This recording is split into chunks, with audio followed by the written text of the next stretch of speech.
Welcome to Champion Minded, the podcast for those who aim for excellence, not only in the sports arena, but in life. My name is Allistair, author, speaker, mindset and performance coach, and my goal is to help you unleash your unlimited potential and provide you with the tools to achieve greatness. Are you ready to become champion minded? Then let's do this.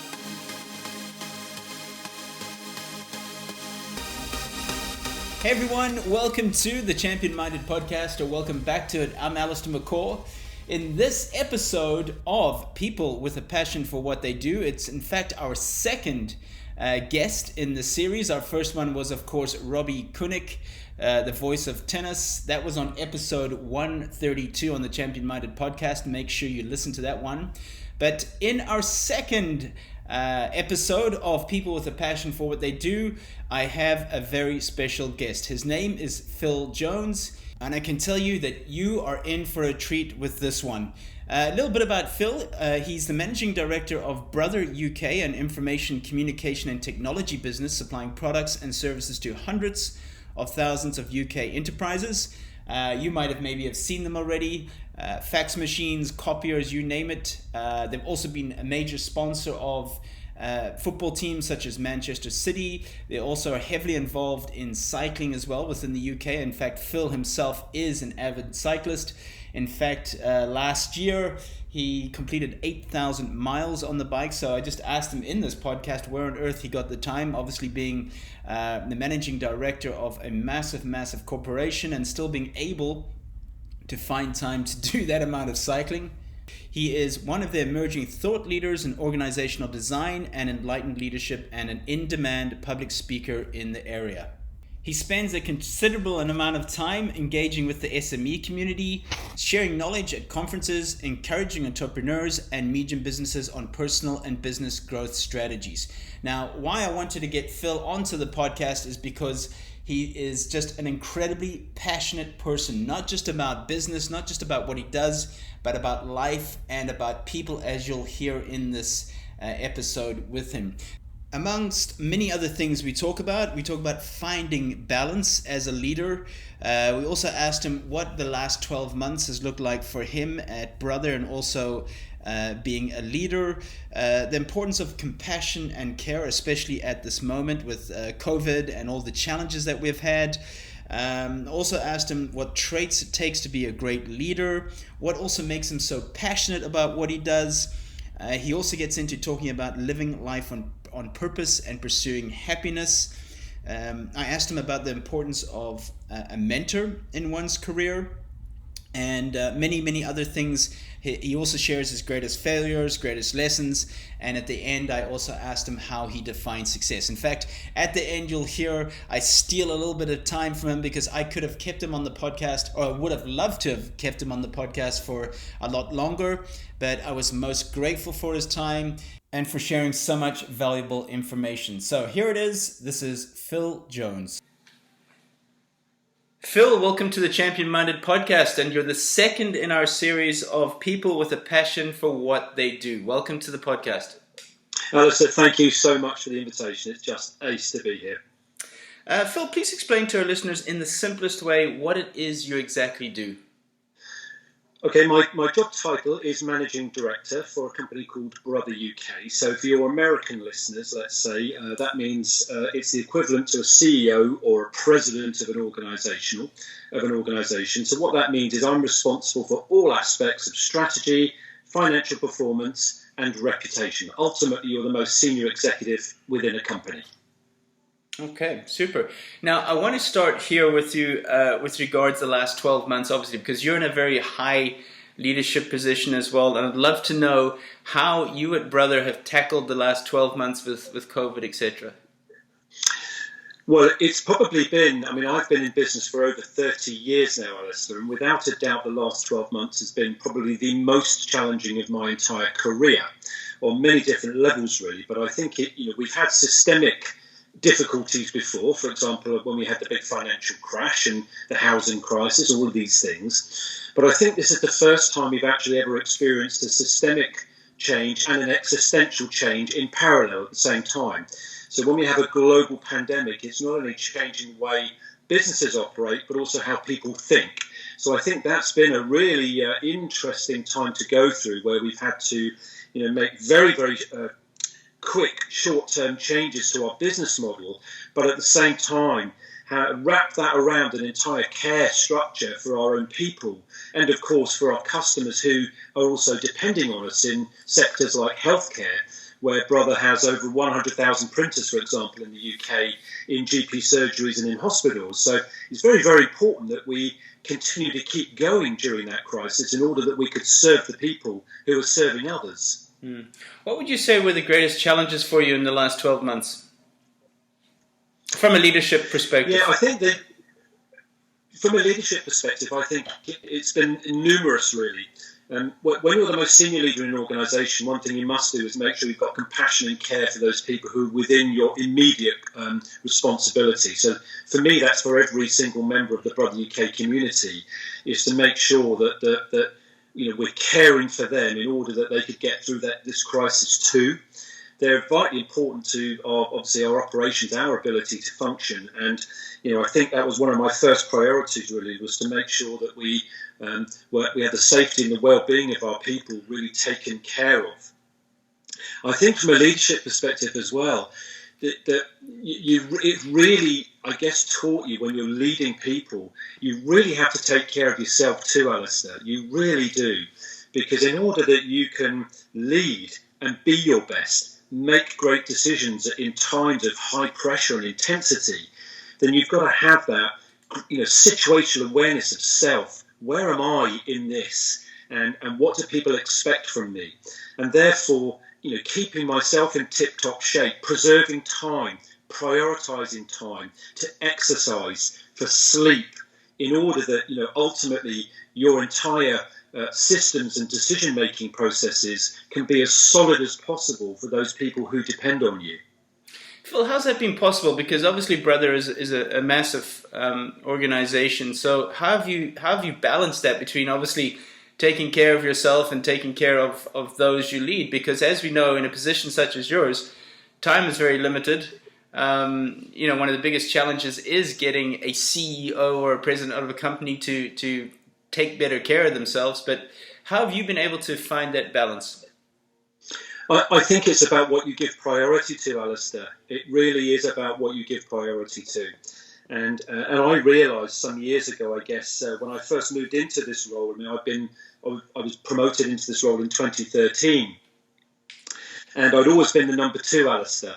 So I always either had, a president above me or the MD above me. And so when I went into that role, what I began to realise very, very quickly is that you don't actually have anybody to lean on anymore. You would always perhaps lean on the number one and displace some things or offset some things. But actually, when you're in that number one position, it's all down to you. And really what you've got to do is prioritise your own self-care. And a lot of that is also down to your diary management, Allistair, what you say yes to, what you say no to. And you have to be able to say no to some things. You also have to delegate ever so well. And you've got to diary block time in order for you to rest and recover in the same way that any athlete would use rest and recovery as part of a high-performance training regime. Even in a CEO seat, you have to adopt that same methodology. You cannot be sprinting 100 metres all of the time.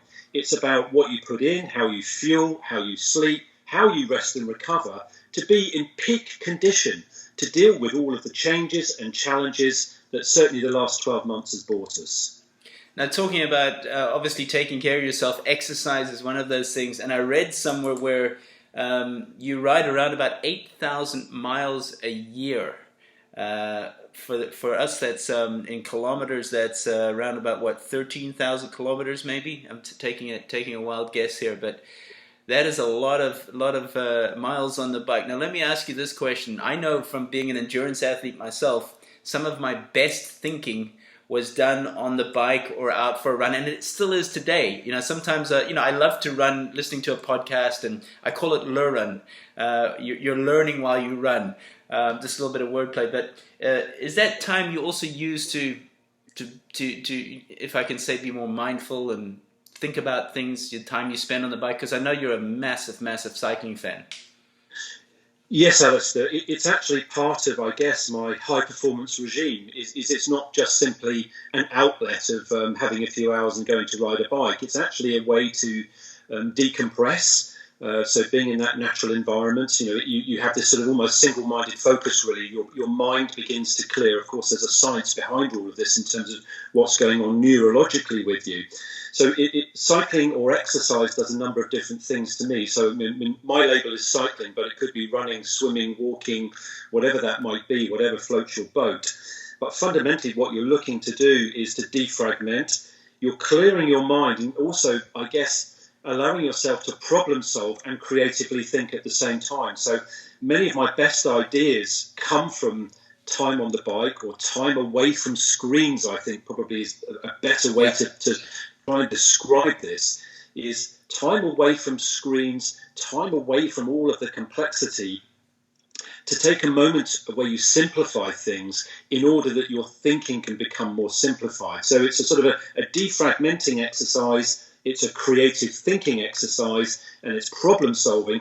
Oh, and I get this upside as well of being heart fit, cardiac fit, as well as enjoying what Mother Nature has gifted to us. What was it that made you want to get into this field? I mean, obviously there's been certain stages and steps you've had to take to get to where you are today. Nobody just lands as the MD of a large corporation as such as yours. But what made you want to get into this field?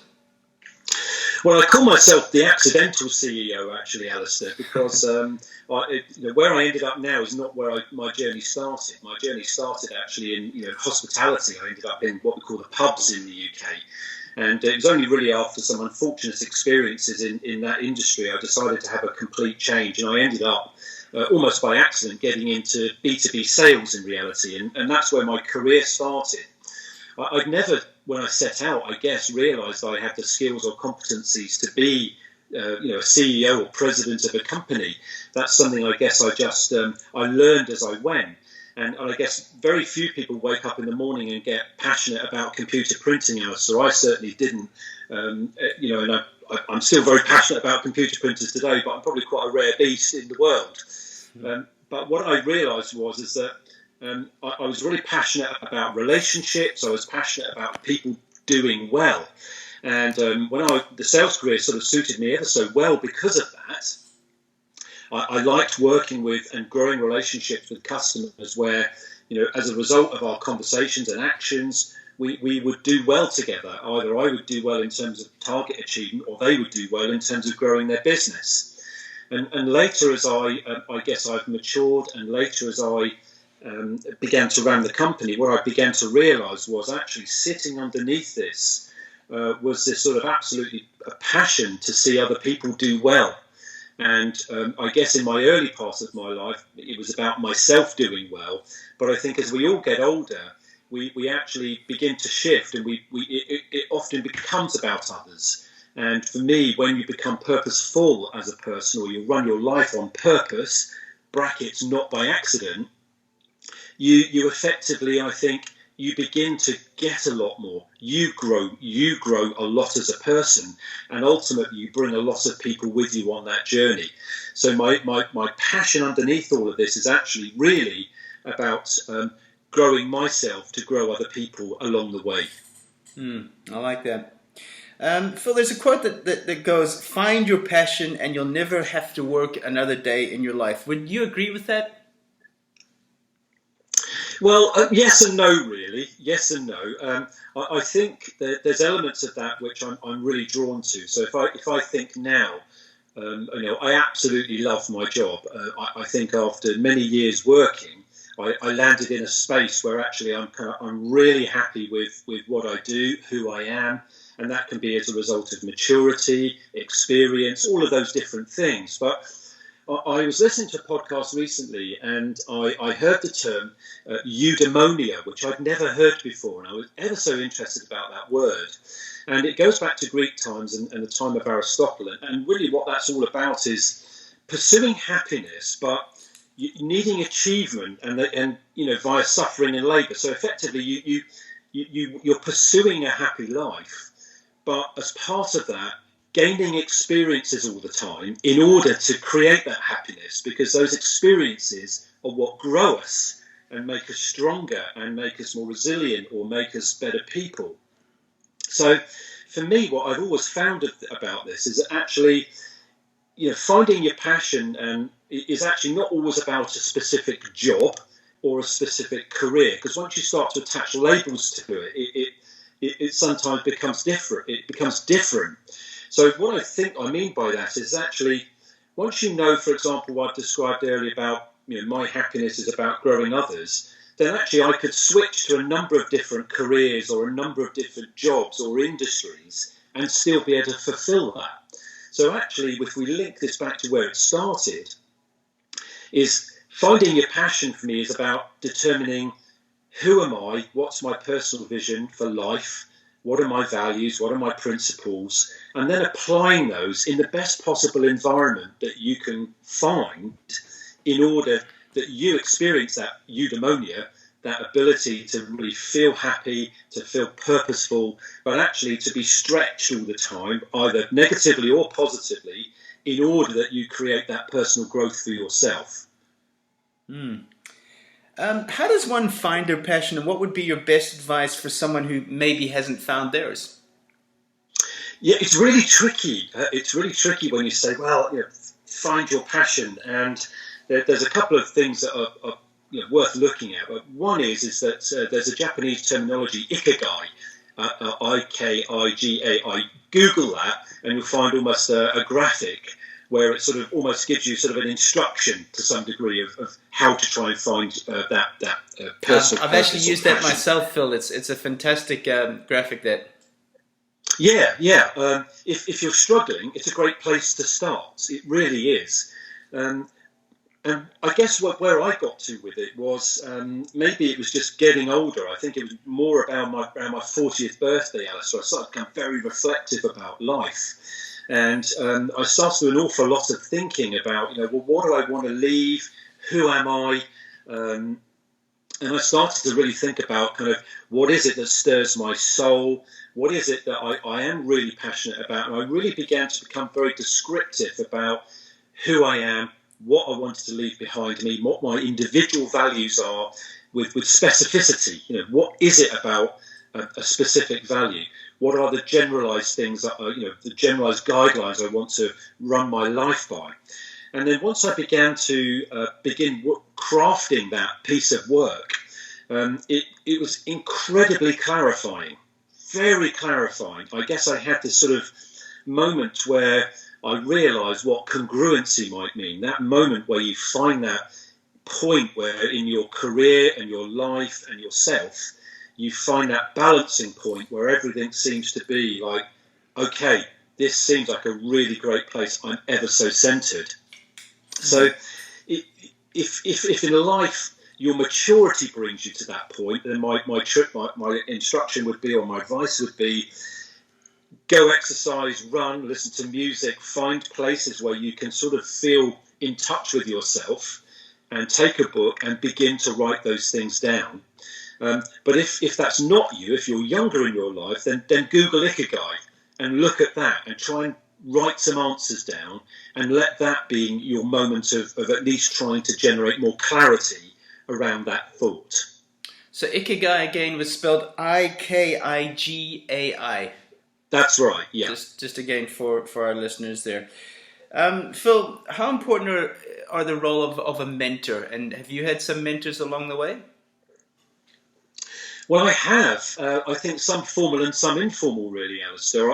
I've realised that, my goodness, there are lessons everywhere that you look in life. There really are. If you're looking and you listen, there are always lessons in life. But I have been ever so lucky to work with coaches and mentors. So, for example, sports psychologists was an area I explored, and I worked with a sports psychologist for many years, actually, one-to-one, in order to understand the transferable lessons between sports psychology and psychology of business, which were very, very close, actually. But also in my journey of inquiry about high performance and peak performance, it's led me to talk to so many people, from a fast jet pilot, for example, who's flying fast jets in the Royal Air Force in the UK, to Apache helicopter pilots, to Olympians, right the way through to, for example, a hostage negotiator. And it's like they've all got lessons somewhere, Allistair. So that would be kind of what I would say is like an informal mentor, because you're dragging those relationships out from perhaps an interaction with them. And then, of course, you might have more formalised mentors in your life where you have a formalised relationship, or indeed a formalised coaching relationship. But I would always say that regardless of whatever you do, even today, people might look at my role and say, oh, you've made it. You're in the top job. That's it now for you, isn't it? There's nothing left to learn. You're in that seat now. And it's kind of like, you must be joking. It's only just begun. Why does Tiger Woods have a coach when you could arguably say he's one of the best golfers of all time? And all of these sports people, there's still this role for coaches and mentors. So however senior you feel you are, or how much growth that you feel you've achieved, there is always more. And so I'm always looking for coaches or mentors, formal or informal, in my life, in order for me to improve. Let's get back to leadership. What would you say are 3 things, traits, qualities that a great leader has? Well, there's 3 things I think are really worth thinking about. And I'll summarise those as being mastery of subject matter, mastery of self, and situational awareness. So if we break those down quickly, mastery of subject matter is really improving your technical capability all the time in either your industry or your job role or function, very much competencies and skills, all of that area. That's the subject matter pillar. The mastery of self is really about metacognition, understanding one's own thoughts. We're very unique as humans in that we're able to think about our thoughts, to analyse, to understand how we feel, our emotional regulation, all of those things. And if you want to be an effective leader, you must understand yourself. You must be able to emotionally regulate. You must be able to understand where you are, how you feel, how you're making other people feel. So you must be able to really have this ability to look within, to understand how you are operating. If I could just ask you, if I could just come in there, what would be some ways you could get to know yourself better or understand yourself better? Yes, for example, biases is a great one, isn't it? That we've all got thinking biases. For example, we might be prone to mind reading or overthinking or catastrophizing or for logical answers or using intuition. So there's a lot of biases that exist, and maybe as part of your leadership journey, you just need to ask other people and be aware of your biases. Do you always think about solutions all the time? Somebody comes to you with a problem and your natural bias is to try and give the answer.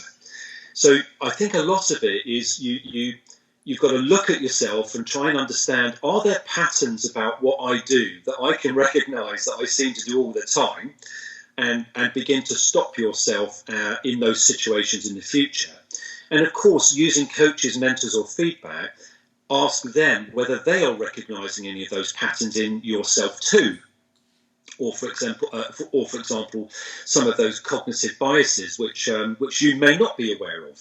So it's very important that you get feedback as a leader about how you're operating, and that sort of 360-degree continuous loop have made me much more aware of who I am and how I react, without a doubt. But equally, I think you must develop the ability to self-audit. Every morning when I get up, how am I today? What's my mood? How am I feeling? What's influencing me? What's going on in my mind? What thinking am I going through right now? And almost being able to have the situational awareness of self. We're going to, talking about situational awareness. How am I right now? How am I in this specific moment, in this environment? Am I under pressure? Am I overtired? Did I sleep well last night or not? Have that moment to then go, well, where am I and where do I need to be? Then the situational awareness is also then about, as a leader, that when you bring this mastery of subject matter and mastery of self to bear in an environment. So that's about right here, right now, where am I? Am I in a meeting? Am I with a customer? Am I with a loved one? And to bring that situational awareness of right here, right now, what do I need to bring? Is it that really I need to bring nothing but listening and zero advice? Or is it I need to be emotional right now and allow somebody to be with me and be present and communicate something to me, and for me to really be connected and present in that conversation? Very good. So we had, first of all, mastery of subject matter. Second of all, we had mastery of self. And the third one? Was situational awareness, actually. Was situational awareness. Yes, okay. Situational awareness. And there's two elements to that. One is actually being able to understand the situational awareness of self at all times, and then the situational awareness of the environment that you're in. Okay, excellent. Phil, up until now, what has been your greatest lesson or failure, and what has it taught you? Oh, that's a great one. And this is going to sound really counterintuitive to a lot of people. But actually, what I realized was that sometimes when you focus too hard on a goal, you can end up not achieving the goal, if that makes sense. And then people are going to go, what's he talking about? And I want to give a specific example. That actually, when I was the number 2 in the organisation, I was really keen to be number 1. And what I ended up doing was probably spending too much time trying to convince people that I would make a great number 1, rather than spending time on the mastery of my craft and really focusing on what is it that I need to be the best.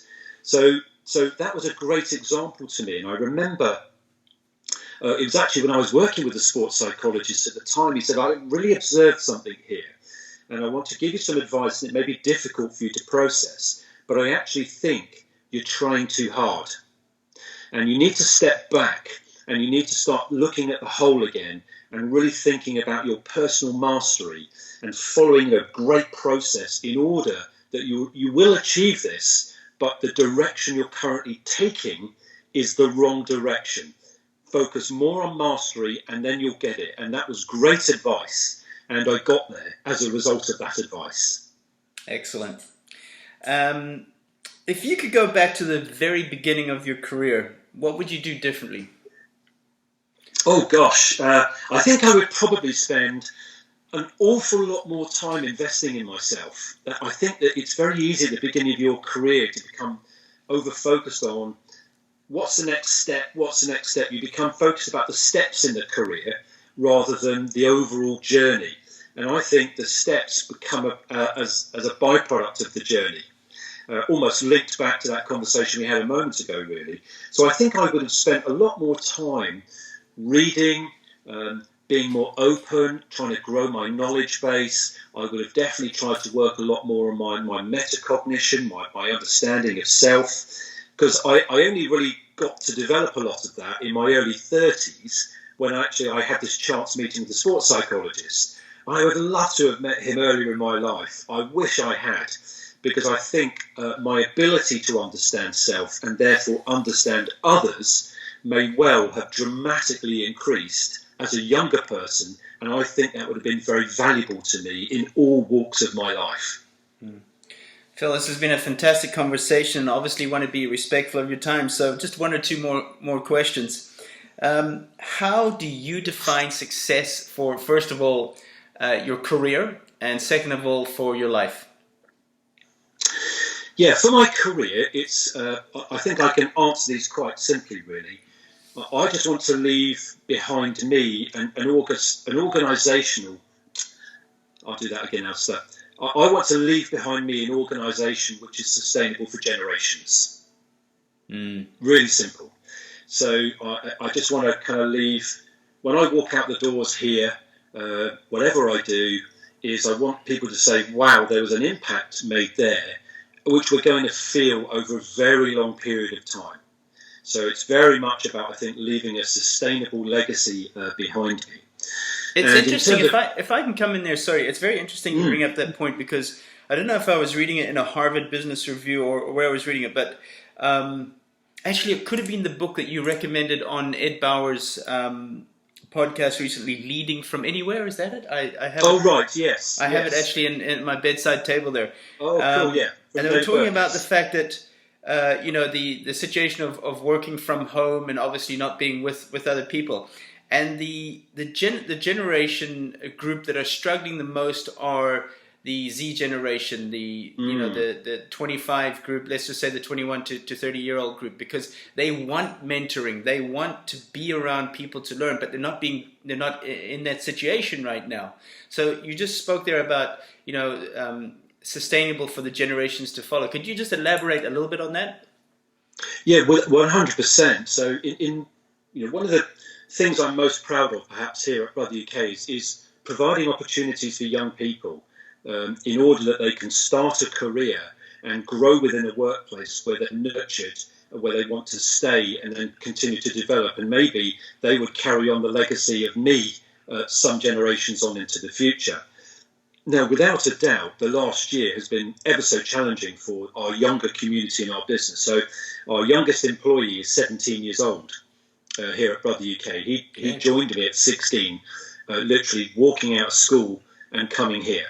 And so that individual wants to be within a workplace because they feel that the education system really doesn't suit them very much, and they'd much rather be in work and learning on the job.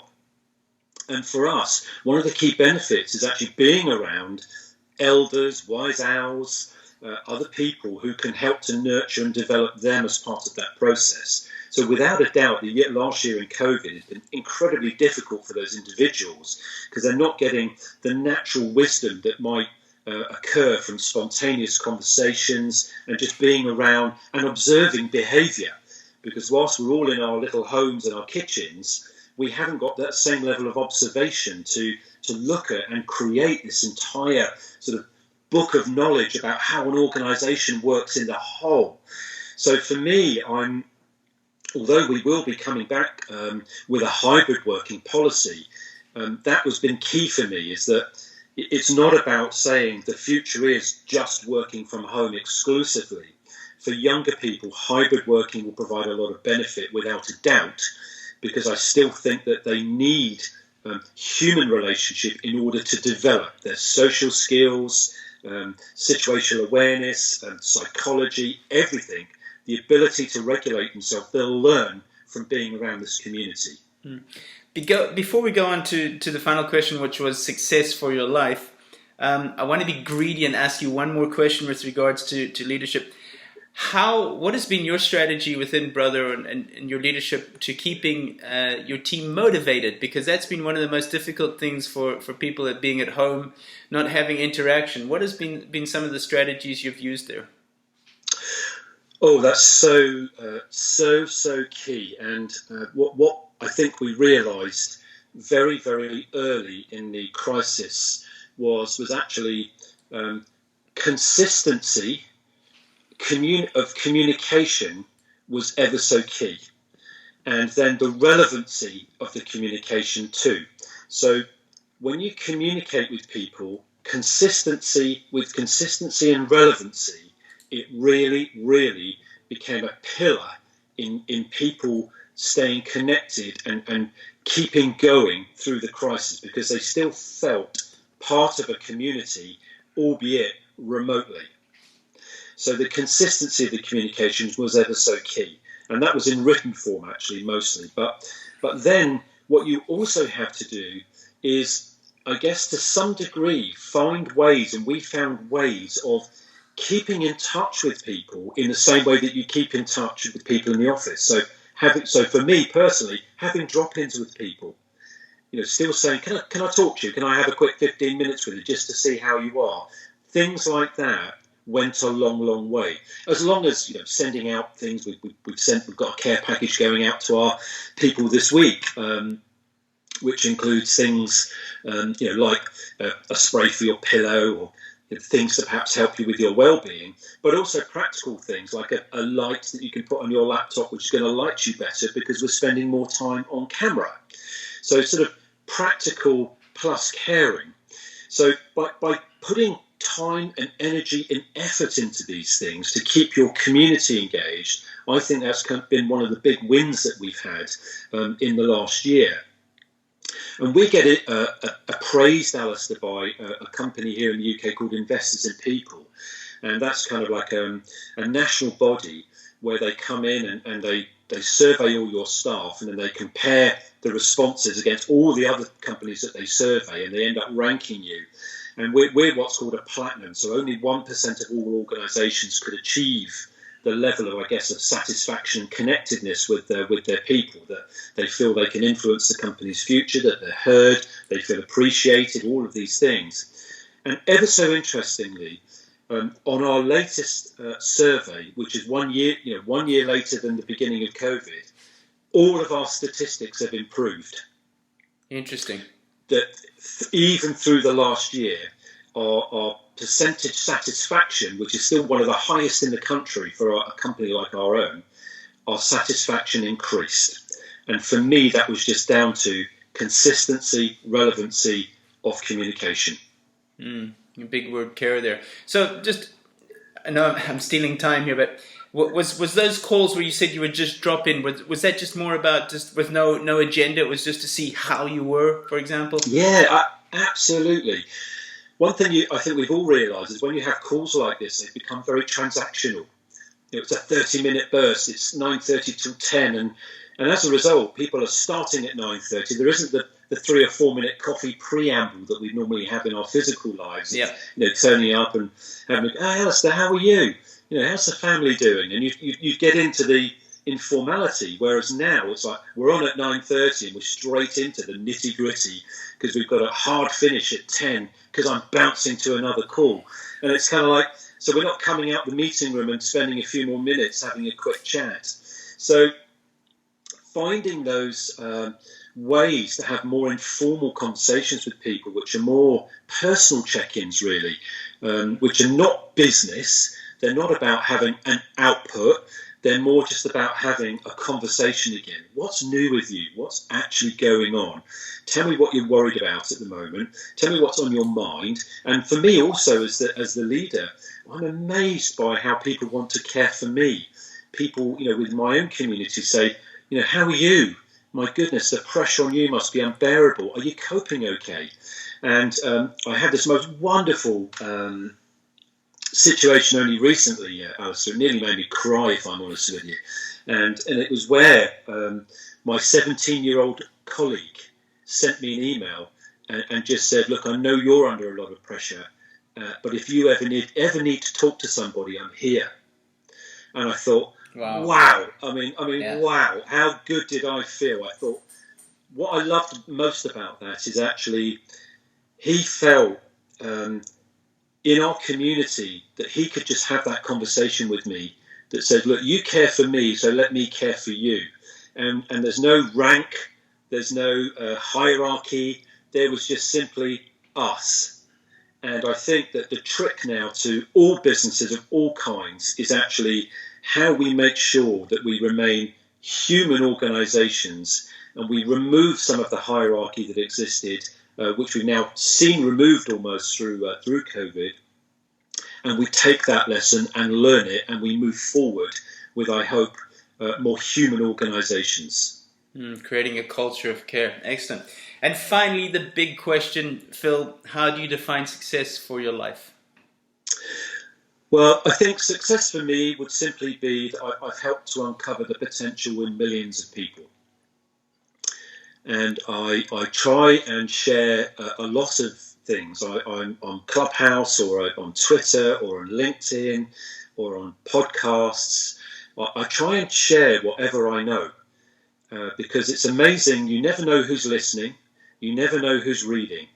And of course, I guess nowadays we can see through data, how many people have seen your stuff.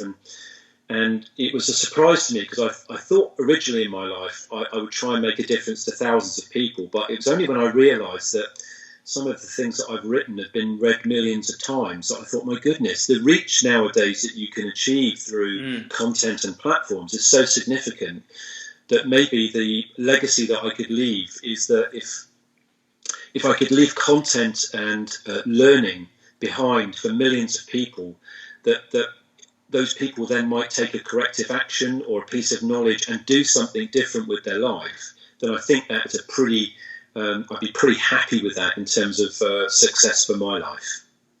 Well, Phil, certainly you're somebody that definitely walks the talk. Obviously, I've got to know you over the last 2 years as well, and it's a great pleasure having you on the podcast, learning from you, your experience, your knowledge, your wisdom. Thanks so much for coming on. Allistair, thanks for having me. It's always a pleasure to talk to you. I've read your books, and of course we've spent time together, and I just think that we're very complementary, perhaps, to the way we both think and act and behave and view life. So thanks for having me on.